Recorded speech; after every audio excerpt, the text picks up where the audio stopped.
Hello everyone, स्वागत है सभी का। नमस्कार। ये वीडियो बहुत ज़्यादा महत्वपूर्ण है हमारे देश के सभी लोगों के लिए, सभी सनातनियों के लिए, सभी छात्रों के लिए, सभी स्टूडेंट्स के लिए, सभी युवाओं के लिए। अगर आप अपने देश से रत्ती भर प्यार भी करते हैं तो इस वीडियो को आप पूरा ज़रूर देखिए। ये आपकी जीवन की दिशा बदल सकती है, भारत देश के जीवन की दिशा बदल सकती है। इस वीडियो का जो टॉपिक है वो है धर्मनिरपेक्ष क्यों बनना है हमें। सनातनियों को धर्मनिरपेक्ष क्यों बने, कोई कारण नहीं है बनने का, क्यों बने, ये है हमारा आज का टॉपिक। इसको पूरा देखिए। मेरा निवेदन है चैनल को सब्सक्राइब करें। नमस्कार सभी को, सनातनी मित्रों को।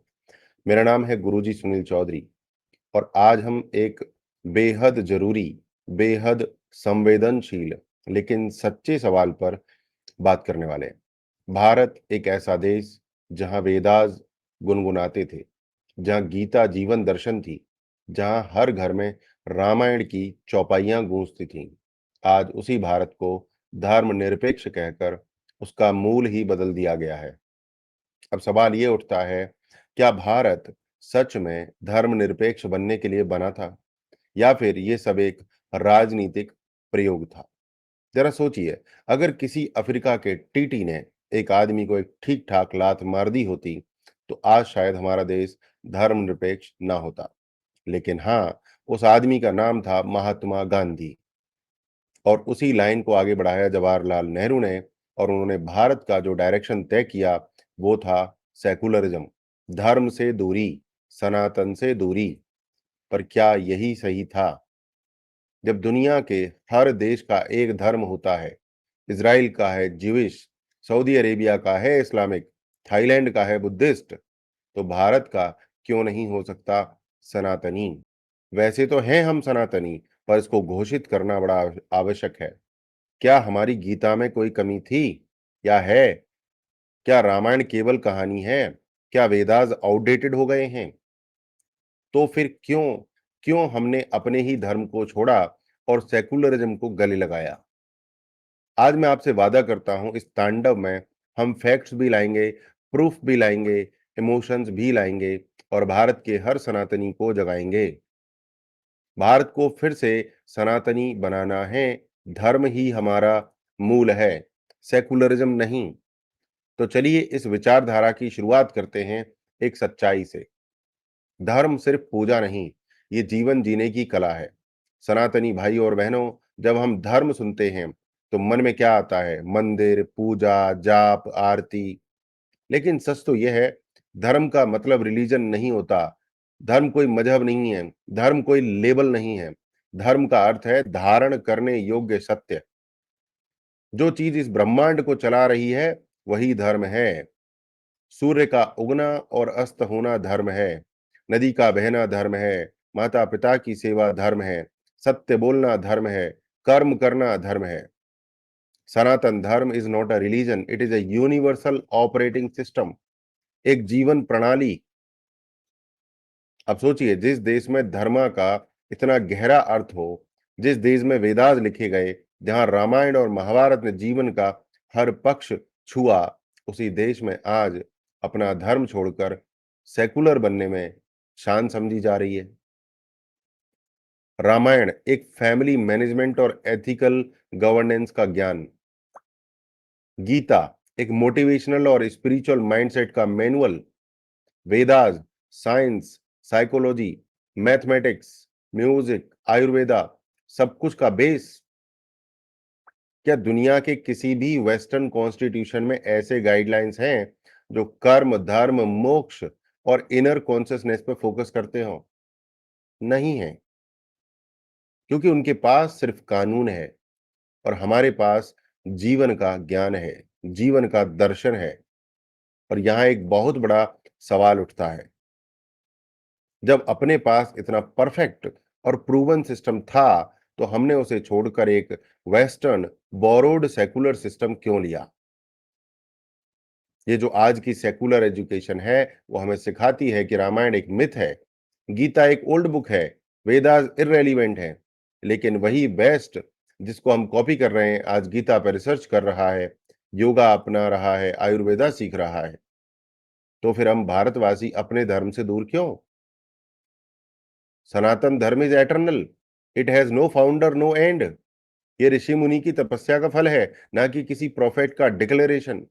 भारत ने जब तक धर्म का पालन किया तब तक दुनिया के शिखर पर था, और जैसे ही सेकुलरिज्म में घुला, भारत की पहचान, संस्कृति और चरित्र सब डाइल्यूट होने लगे। अब हम बात करेंगे प्रूफ के साथ कि कैसे धर्म से दूर होकर भारत ने सिर्फ हार ही देखी है। धर्म छोड़कर हमने क्या पाया और किसने इसकी कीमत चुकाई? सनातनी मित्रों, जब भारत ने धर्म के मार्ग को छोड़कर धर्मनिरपेक्षता का रास्ता अपनाया, तो क्या हमें शांति, समरसता और विकास मिला? नहीं, हमें मिली अपीजमेंट की politics, Hindu identity crisis, selective justice system. ध्यान दीजिए, धर्मनिरपेक्षता ने भारत में दो नियम बना दिए, एक हिंदू के लिए और एक माइनॉरिटीज के लिए। कानूनों की दोहरी मानसिकता, आर्टिकल 30, माइनॉरिटीज को अपने इंस्टीट्यूशन चलाने की आजादी, लेकिन हिंदू स्कूलों को ग्रांट के लिए सेकुलर बनना पड़ता है। हिंदू टेम्पल्स गवर्नमेंट के कंट्रोल में, लेकिन चर्चेज और मॉस्क पूरी आजादी में। इतिहास और शिक्षा में हिंदू विरोधी दृष्टिकोण, एनसीईआरटी की किताबों में मुगल ग्लोरिफिकेशन पर महाराणा प्रताप, छत्रपति शिवाजी मार्जिनल नोट्स में। रामायण को मिथ कहा जाता है, लेकिन बाबर अकबर को हीरो बताया जाता है। धर्म के आधार पर कानून लागू और रद्द होते हैं। यहां पर ट्रिपल तलाक पर चर्चा में सेकुलरिज्म गायब हो जाता है, लेकिन यूनिफॉर्म सिविल कोड लाने की बात आती है तो अल्पसंख्यक खतरे में आ जाते हैं। क्यों भाई, कानून सबके लिए बराबर क्यों नहीं? भारत में दंगे, हिंदुओं का कत्ल, कश्मीर में हिंदू जेनोसाइड, नाम पूछ पूछ पर कर मारा गया है। Shaheen Bagh, Delhi riots, West Bengal violence. कभी कभी सेकुलर आउटरीच क्यों नहीं आता इन चीजों पर? और जब हिंदू आवाज उठाता है तो उसे कहा जाता है फांसीवादी। यही है धर्मनिरपेक्षता की असली सच्चाई। जो हिंदू मेजोरिटी देश होकर भी हिंदू फ्रेंडली पॉलिटिक्स लागू नहीं कर सकता। सेकुलरिज्म एक इंपोर्टेड आइडियोलॉजी है, भारत के डीएनए से मेल नहीं खाती। धर्म को छोड़कर हमने सिर्फ नुकसान उठाया है, मानसिक, सामाजिक और सांस्कृतिक। अब जरूरत है धर्म के मार्ग पर वापसी की, क्योंकि जो देश अपने मूल धर्म को भूल जाता है वो अपनी आत्मा को खो देता है। जो आज विज्ञान कहता है वो हमारे ऋषियों ने सहस्रों वर्ष पहले कह दिया था। सनातनी साथियों, जब हम कहते हैं कि सनातन धर्म एक विज्ञान है, तो ये कोई भावनात्मक दावा नहीं है, बल्कि एक सिद्ध सच्चाई है जो आज का विज्ञान भी धीरे धीरे स्वीकार कर रहा है। योग और ध्यान, आज दुनिया भर की यूनिवर्सिटीज और हॉस्पिटल में माइंडफुलनेस, मेडिटेशन और योगा थेरेपी पढ़ाई जाती है। लेकिन ये सब आज से नहीं, हमारे पतंजलि ऋषि ने हजारों वर्ष पहले योग सूत्र में विस्तार से समझाया था। Example number 2, Ayurveda, the science of life. Ayurveda सिर्फ हर्ब्स की बात नहीं करता, ये त्रिगुणाज, दोषाज, एलिमेंट्स की साइंस है, जो व्यक्ति की बॉडी, माइंड और सोल को संतुलन में रखती है। क्वेश्चन, अगर आज अमेरिका और यूरोप आयुर्वेद और पंचकर्म को सीरियस मेडिकल थेरेपी मान रहे हैं, तो भारत में इसे ऑल्टरनेटिव क्यों माना जाता है? Example number 3, Bhagavad Gita, the ultimate mindset manual. Gita में दिए गए प्रिंसिपल्स जैसे कर्म योग, एक्शन विदाउट अटैचमेंट, ज्ञान योग, इंटेलेक्चुअल क्लैरिटी, भक्ति योग, डिवोशन विद डिसिप्लिन, ये सब आज के लीडरशिप प्रोग्राम्स, कोचिंग सेशंस और माइंडसेट रिट्रीट्स का आधार हैं। इजंट इट आयरनिक कि दुनिया हमें हमारे ज्ञान समझा रही है और हम अपने ज्ञान को ओल्ड फैशन्ड कहकर नकार रहे हैं? What a tragedy.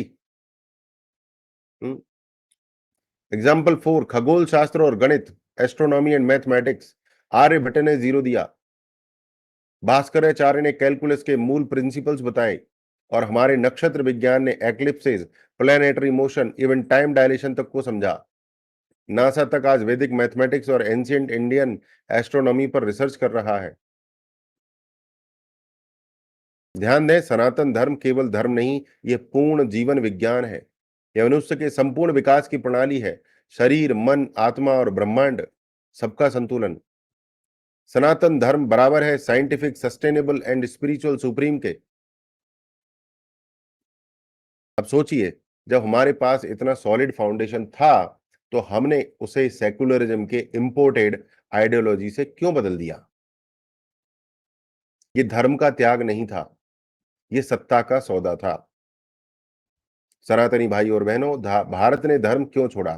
क्या ये कोई आत्मिक परिवर्तन था? नहीं, ये था एक राजनीतिक षड्यंत्र, एक प्लान्ड मैनिपुलेशन, एक कॉन्शियस एजेंडा, जिसका उद्देश्य था सनातन भारत को सेकुलर भारत बनाना, ब्रिटिशर्स का डिवाइड एंड रूल और धर्म का बदनाम किया जाना। ब्रिटिश साम्राज्य को डर था, यदि भारतवासी अपने वेदों, रामायण और गीता से जुड़ गए तो वे कभी गुलाम नहीं रहेंगे। इसलिए उन्होंने प्रचार किया, सनातन धर्म इज सुपरस्टिशन, अंधविश्वास। हिंदुओं को अंधविश्वासी और हमारे धर्म को अंधविश्वास कह दिया गया, और हम में से कुछ पढ़े लिखे लोगों ने उसको बार बार रिपीट करना शुरू कर दिया। हिंदुओं को जातियों में डिवाइड कर दिया, जो कि आज तक हम झेल रहे हैं। और इस्लाम और क्रिश्चियनिटी को मॉडर्न और सिविलाइज कहा गया, जबकि सत्य यह था, हिंदू धर्म ने कभी किसी को फोर्स नहीं किया। 1947 के बाद कांग्रेस और लेफ्टिस्ट हिस्टोरियंस की भूमिका, जवाहरलाल नेहरू खुद को मॉडर्निस्ट कहकर सनातन के विरुद्ध खड़े हो गए। कांग्रेस ने वोट बैंक पॉलिटिक्स के लिए हिंदू कल्चर को सिस्टमेटिकली सप्रेस किया। टेक्स्ट बुक से हटा दिए गए स्वामी दयानंद सरस्वती, वीर सावरकर, सुभाष चंद्र बोस, और इंट्रोड्यूस कर दिए गए Akbar the great, Babur the builder, Nehru the visionary. Media और बॉलीवुड भी बन गया है षड्यंत्र का भाग। हिंदू ट्रेडिशंस बैकवर्ड है, temple priests are corrupt, saints are frauds. लेकिन किसी अन्य धर्म को क्रिटिसाइज करने की कोशिश करो तो सेकुलरिज्म खतरे में पड़ जाता है। इसलिए ये धर्म का त्याग नहीं था, यह था धर्म को सत्ता के लिए बेच देना, एक षड्यंत्र हमारे धर्म को नीचा दिखाने का। और आज भी ये षड्यंत्र जारी है, यूनिवर्सिटीज, मीडिया, एनजीओज के माध्यम से। अब वक्त आ गया है कि अब हम इस सच्चाई को पहचानें, इस षड्यंत्र को उजागर करें और फिर से अपने सनातन धर्म की ओर लौटें। एक और शाश्वत सत्य है, दूसरी ओर क्षणभंगुर समझौते। अब निर्णय आपको करना है सनातनी भाई और बहनों। अब वक्त है एक सीधा और स्पष्ट तुलनात्मक विश्लेषण करने का। सनातन धर्म और सेकुलरिज्म दोनों में जमीन आसमान का फर्क है। सनातन धर्म कोई मजहब नहीं है, यह एक जीवन दर्शन है, एक जीवन विज्ञान। जबकि सेकुलरिज्म एक राजनीतिक व्यवस्था है जो सत्ता के लिए उपयोग होती है। सनातन धर्म कहता है यह ब्रह्मांड सत्य है, आत्मा शाश्वत और जीवन का अंतिम लक्ष्य मोक्ष है। लेकिन सेकुलरिज्म कहता है इंसान सिर्फ एक नागरिक है, उसका अल्टीमेट पर्पज है सिर्फ समाज में सरवाइव करना। सनातन धर्म आपको आत्मा के स्तर पर उठाता है, ध्यान, योग, सेवा और तपस्या के माध्यम से। जबकि सेकुलरिज्म आपको सिर्फ कानून के दायरे में रखता है, जहां नैतिकता सिर्फ सजा और इनाम से तय होती है। सनातन धर्म प्रकृति को देवता मानता है, वृक्षों को पूजता है, नदियों को मां कहता है, गाय को गौ माता मानता है। लेकिन सेकुलरिज्म के लिए ये सब केवल रिसोर्सेज है, जिसे भोगना है, उपयोग करना है। सनातन में राजा भी धर्म के अधीन होता है। राजा अगर धर्म से विचलित हो जाए तो जनता उसे त्यागने का अधिकार रखती है। पर सेकुलर सिस्टम में नेता अगर अनैतिक हो जाए तो जनता सिर्फ 5 साल बाद वोट डाल सकती है। 5 साल तक तो वो करेगा मनमानी। सनातन धर्म में शिक्षा का उद्देश्य होता था चरित्र निर्माण, आत्मिक विकास और कर्म की समझ। गुरुकुल सिस्टम में जीवन के हर चरण के लिए ज्ञान था, जबकि सेकुलर एजुकेशन में सिर्फ डिग्री है, और वो भी ऐसी जो कभी गूगल से रिप्लेस हो जाती है, कभी एआई से रिप्लेस हो जाती है। सनातन संस्कृति में कला, संगीत, नृत्य सब भक्ति साधना के माध्यम थे। बट सेकुलर सिस्टम में संस्कृति का मतलब है फैशन शोज, लाउड म्यूजिक और मोरल डिग्रेडेशन। और सबसे बड़ा फर्क, सनातन धर्म कहता है वसुधैव कुटुंबकम, पूरी दुनिया एक परिवार है। जबकि सेकुलरिज्म ने हमें आइडेंटिटी पॉलिटिक्स में बांट दिया, हिंदू, मुस्लिम, दलित, upper caste, minority, majority, reservation, फलाना ढिमकाना। डिवाइड एंड रूल का नया अवतार सेकुलरिज्म ही है, भेदभाव का आधार ही सेकुलरिज्म है। तो क्या अभी आपको शक है कि कौन सी व्यवस्था बेहतर है? सनातन धर्म सिखाता है आत्मा, करुणा, सेवा और त्याग। सेकुलरिज्म सिखाता है वोट बैंक, जाति, धर्म से ऊपर उठने का ढोंग, लेकिन भीतर से घोर पक्षपात। सनातन Dharma is eternal, secularism is temporary, Sanatan is spiritual, secularism is superficial. अब निर्णय आपको लेना है। क्या आप अपने बच्चों को एक कंफ्यूज्ड सेकुलर सिस्टम में छोड़ना चाहते हैं या उन्हें उस ज्ञान की ओर ले जाना चाहते हैं जो ऋषियों ने आत्म साक्षात्कार से अर्जित किया था, जिसने भारत को सभ्यता दी? उस सनातन धर्म को ही आज भारत में असहिष्णु कहा जा रहा है। क्या यही न्याय है? सनातनी मित्रों, अब वक्त आ गया है कि हम सिर्फ इतिहास की किताबें ना पढ़ें, इतिहास को दोहराएं नहीं, बल्कि उसे सुधारें। आज की सबसे बड़ी आवश्यकता है भारत को फिर से सनातन के मार्ग पर लाना, क्योंकि जब तक भारत अपने मूल धर्म, अपने मूल मूल्य, अपने संस्कार, अपनी वेद, अपनी गीता, अपनी रामायण से नहीं जुड़ेगा, तब तक ये राष्ट्र अधूरा है। मैं भारत की सरकार से, अपने नागरिकों से और अपने पूरे समाज से आग्रह करता हूं, शिक्षा प्रणाली में सुधार लाया जाए। रामायण, गीता और वेदास को विद्यालयों और विश्वविद्यालयों में अनिवार्य रूप से पढ़ाया जाए। ये धर्म नहीं, ये संस्कृति है। ये आस्था नहीं, ये अस्तित्व है। भारत को सनातनी हिंदू राष्ट्र घोषित किया जाए, क्योंकि जब तक राष्ट्र अपनी आत्मा को आधिकारिक मान्यता नहीं देता, तब तक उसका विकास अधूरा होता है। मीडिया और फिल्म इंडस्ट्री में सनातन का सम्मान सुनिश्चित हो। जो भी संस्था हमारे धर्म और संस्कृति का अपमान करे, उसे कानूनी और सामाजिक दोनों स्तर पर उत्तरदायी ठहराया जाए। हर गांव, हर नगर में धर्मशालाएं, वेद पाठशालाएं, योग केंद्र स्थापित किए जाएं, जहां आने वाली पीढ़ी अपनी जड़ों से जुड़ना सीखे, न कि अपने धर्म से शर्माना। सनातन Dharma is not an exclusion, it is an expansion. ये किसी को बाहर नहीं करता है, ये सभी को अपनाता है। इसलिए यदि कोई सनातन के सिद्धांतों में विश्वास करता है, वो चाहे किसी भी जाति, किसी भी भाषा, किसी भी प्रांत का हो, वो इस राष्ट्र का सच्चा नागरिक है। और अगर कोई व्यक्ति सनातन भारत के अस्तित्व, उसकी संस्कृति और उसकी सनातनी जड़ों को ही नहीं स्वीकार करता, तो उसे भारत में नहीं, किसी पतली गली में निकल जाना चाहिए। हमारा भारत फिर से विश्वगुरु बनेगा, लेकिन केवल तब जब वो फिर से सनातन बनेगा। अगर इजराइल यहूदी राष्ट्र हो सकता है, सऊदी अरब इस्लामिक राष्ट्र हो सकता है, तो भारत सनातनी राष्ट्र हो सकता है। सनातनी मित्रों, आज हमें इस सवाल से नहीं भागना चाहिए कि भारत को हिंदू राष्ट्र घोषित किया जाना चाहिए या नहीं। यस और नो। इस बीच अब और कोई ग्रे जोन नहीं बचा है। मेरा उत्तर है हाँ। भारत को तुरंत सनातनी राष्ट्र घोषित करो, तुरंत। क्योंकि इजराइल ने अपने आप को यहूदी राष्ट्र घोषित किया, पूरी दुनिया का विरोध सहा, लेकिन आत्मसम्मान नहीं छोड़ा। सऊदी अरेबिया इस्लामिक राष्ट्र है और वहां कानून भी शरीयत के आधार पर चलते हैं। तो फिर भारत, जहां का इतिहास, भूगोल, परंपरा, संस्कृति, त्योहार, वास्तु, संगीत, तंत्र, मंत्र सब कुछ सनातन धर्म से निकला है, वहां अपने ही धर्म को ऑफिशियल रिकॉग्निशन देने से डरता क्यों है? आज का सत्य क्या है? भारत में हिंदू मेजोरिटी है, लेकिन ना हिंदू टेम्पल्स फ्री हैं, ना हिंदू फेस्टिवल्स को समान अधिकार है, ना हिंदू स्टूडेंट्स को अपनी संस्कृति पढ़ने का अधिकार है। कॉन्स्टिट्यूशन के नाम पर हमें सर्वधर्म संभाव का मीठा जहर पिलाया गया, जबकि असल में हुआ ओनली माइनॉरिटी अपीजमेंट। वोट के लिए, सत्ता के लिए सनातन को अपमानित किया गया। अब समय है भारत को उसका असली स्वरूप लौटाने का, भारत को सनातन भारत बनाने का। हिंदू राष्ट्र का मतलब है बाकियों को निकालना नहीं है। इसका अर्थ है भारत के मूल तत्व को स्वीकार करना। जो इस भूमि की परंपरा, संस्कृति और मूल आत्मा का सम्मान करे, चाहे वो किसी भी जाति, धर्म या भाषा का हो, वो इस राष्ट्र में सम्मानित रहेगा।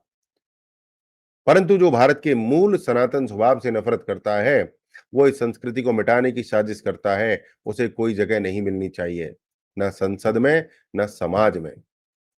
हिंदू राष्ट्र कोई कट्टर सोच नहीं, ये आत्मरक्षा का मार्ग है। ये संविधान का अपमान नहीं, ये संविधान का पुनः सनातनीकरण है।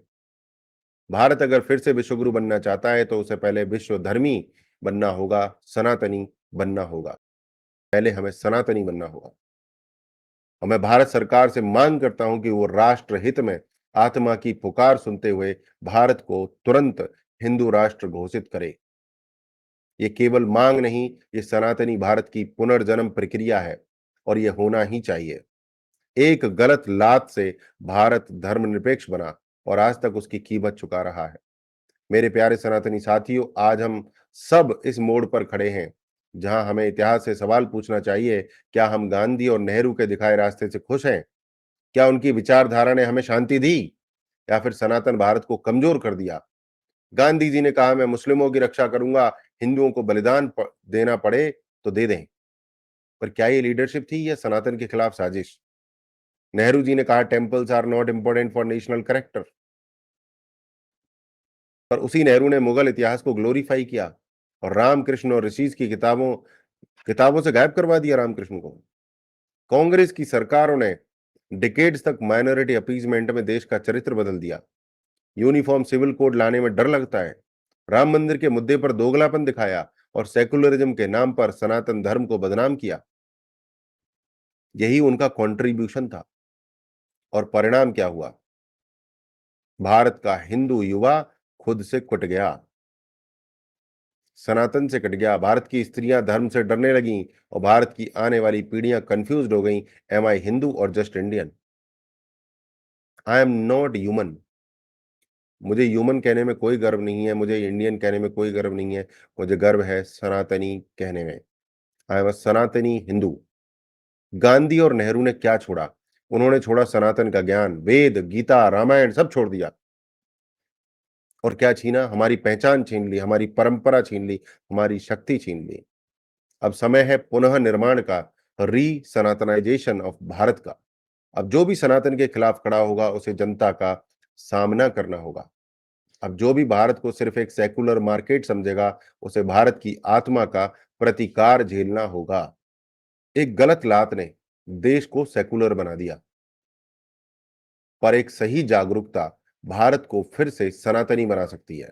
और वो जागरूकता आज शुरू हो चुकी है, यहीं, अभी, इस तांडव से। भारत फिर से विश्वगुरु बनेगा जब भारत फिर से सनातनी बनेगा। जय श्री राम।